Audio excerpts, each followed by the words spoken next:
Senhor, eu luto a teu favor, enfrentando o inimigo, através do seu amor.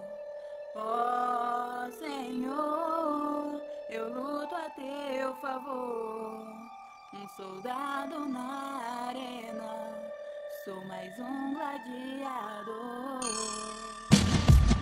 Saí do mundo triste para o mundo de alegria. Troquei minha pistola, hoje só carrego a Bíblia. Obrigado, meu Deus, obrigado, meu Senhor. Chorei, sofri, passei por provações, mas Deus me libertou e me deu a salvação. Mais um sobrevivente deste mundo de maldade, que a fé fez conhecer a verdade que liberta, a verdade que salva, a verdade que pode curar, a verdade que só Deus pode te mostrar. Obrigado, meu Senhor, pelo seu filho resgatar. Todos querem ser irmão, mas não tem a lealdade. Não se entrega de corpo e alma, não se entrega de verdade. Então se arrependa, converse com Deus agora, pois Ele tá te esperando e já faz hora. Você não está vendo os sinais que Ele tá te mandando, mas Deus te quer liberto, Ele já tá te curando. Então, meu amigo, acorde enquanto é tempo, pois o tempo está passando e você não está vendo. Agarre essa chance, aproveite a oportunidade. Se entregue para Deus, mas se entregue de verdade.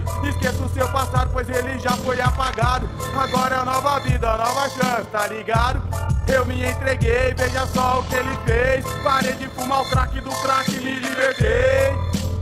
Pra quem estava perdido com Deus eu me encontrei, e junto com Deus eu sei que eu vencerei. E junto com Deus eu sei que eu vencerei. Pois Deus não te quer chorando, Ele quer te ver sorrindo. Então preste atenção e se entregue, meu amigo. Se entregue para Deus e seja um vencedor.